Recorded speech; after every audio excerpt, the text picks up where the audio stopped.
मैं कई बार बात रखता हूं कि बाबा साहेब अम्बेडकर को हम केवल संविधान निर्माण तक सीमित नहीं रख सकते। वे अपराजय व्यक्तित्व थे। वे बहुमुखी मेधा और प्रतिभा के धनी थे। वे हर क्षेत्र में दक्ष व प्रवीण थे। उनका पूरा जीवन हम तीन पड़ावों के रूप में देख सकते हैं। उनका आरंभिक चरण एक बेहतरीन अर्थशास्त्री के रूप में गुजरा।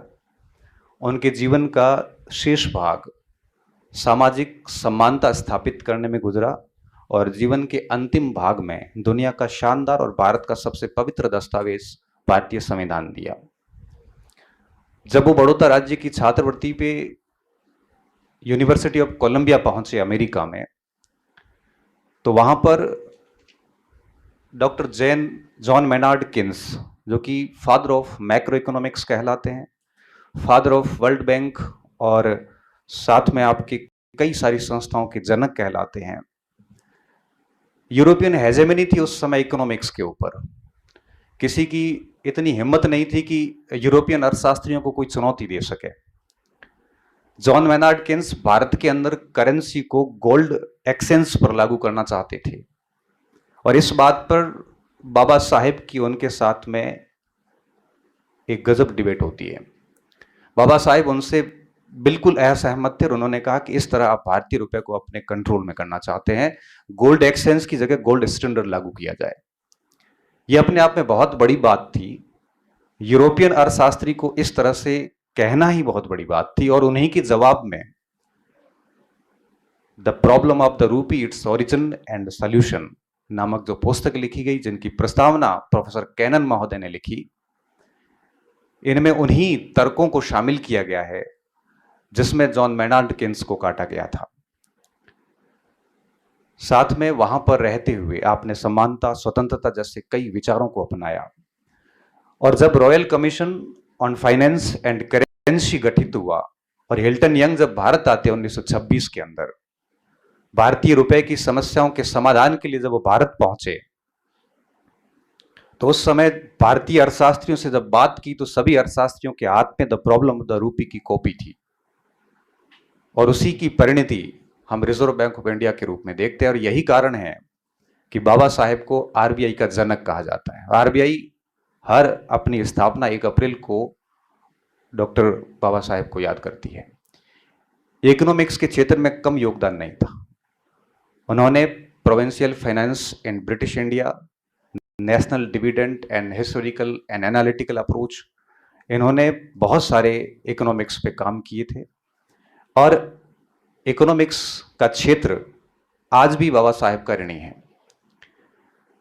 3 वर्ष की छात्रवृत्ति के बाद जब 10 वर्ष के कॉन्ट्रैक्ट पर जब बाबा साहेब वापस इंडिया आते हैं, अपनी आत्मकथा वेटिंग फॉर वीजा में लिखते हैं कि उनके साथ किस स्तर का भेदभाव हुआ। उनको पारसी धर्मशाला में रहना पड़ा, वहां पर भी उनके साथ भेदभाव हुआ।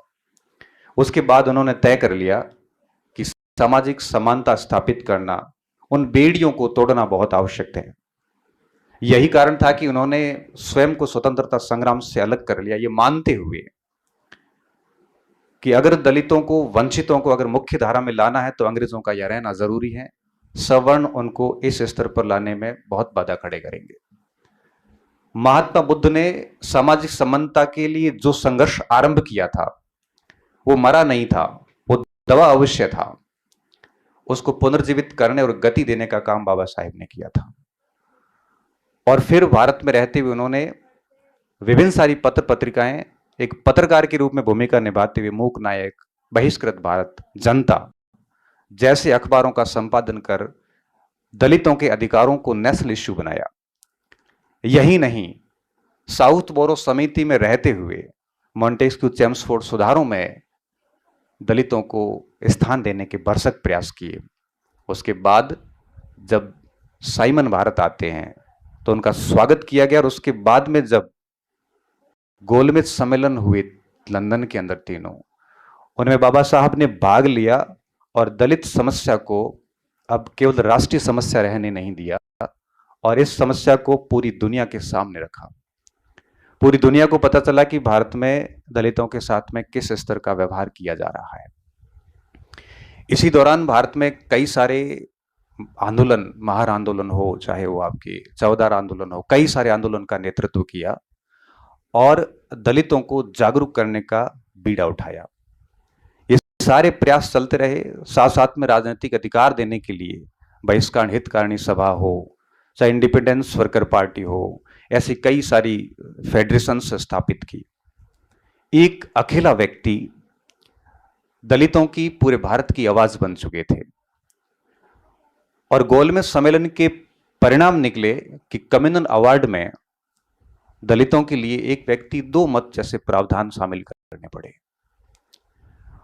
और साथ साथ में कई और प्रावधान भी बाबा साहब ने शामिल करवाए और 1935 में अच्छे खासे हक दलितों को मिले। मैं कहना चाहूंगा कि ये असल में उनका बौद्धिस्त्व था। इतिहास के अंदर बौद्धिस्त्व शब्द उस व्यक्ति के लिए यूज किया जाता है जो मोक्ष के लिए योग्यता प्राप्त कर चुका है, मगर मोक्ष ग्रहण करने की बजाय वो अपना ज्ञान, वो अपनी बुद्धि, वो अपनी सेवा समाज के लिए करना चाहता हो। बाबा साहेब को वास्तविक अर्थों में बौद्धिस्त्व कहा जा सकता है इसी दौर के कारण।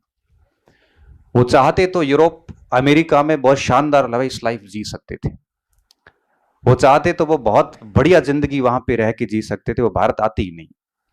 मगर नहीं, वो महात्मा बुद्ध से बहुत प्रेरित थे और उन्होंने भारत आकर इस वंचित वर्ग, दलित वर्ग को मुख्य धारा में लाने के प्रयास शुरू किए। वैनिसहार नाटक आता है एक इतिहास के अंदर, उसमें कर्ण कहते हैं महाभारत के पात्र कि देवायतम कुले जन्म मदायातम तो पुरुषम। मतलब हुआ कि one has no control over birth, it's all about fate, but once action completely ounce on self. एक व्यक्ति का अपने पौरुष, कुल, वंश पे जन्म लेने का कोई अधिकार नहीं है। वो अपने हिसाब से जन्म नहीं लेता, ये सिर्फ देवताओं की वजह से होता है, लेकिन पौरुषार्थ के द्वारा, अपने कर्मों के द्वारा अपने आप को मुख्य धारा में स्थापित कर सकता है। महात्मा बुद्ध इसी शैली से काम करे थे और इसी शैली से डॉक्टर बी.आर. अम्बेडकर साहब ने कार्य किया और अपने पौरुषत्व के जरिए अपने आप को मुख्य धारा में स्थापित किया। उनके जीवन का अंतिम पड़ाव अगर देखा जाए तो प्रारूप समिति के चेयरमैन के रूप में उन्होंने एक शानदार संविधान दिया, जिसके बारे में पिछले 2 दिन से हमारे यहाँ पे चर्चा हो रही है।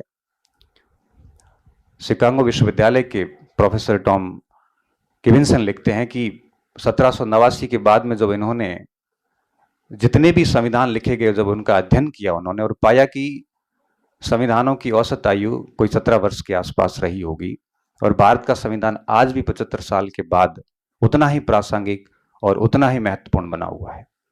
हम समझ सकते हैं कि उनकी उपादेयता क्या थी।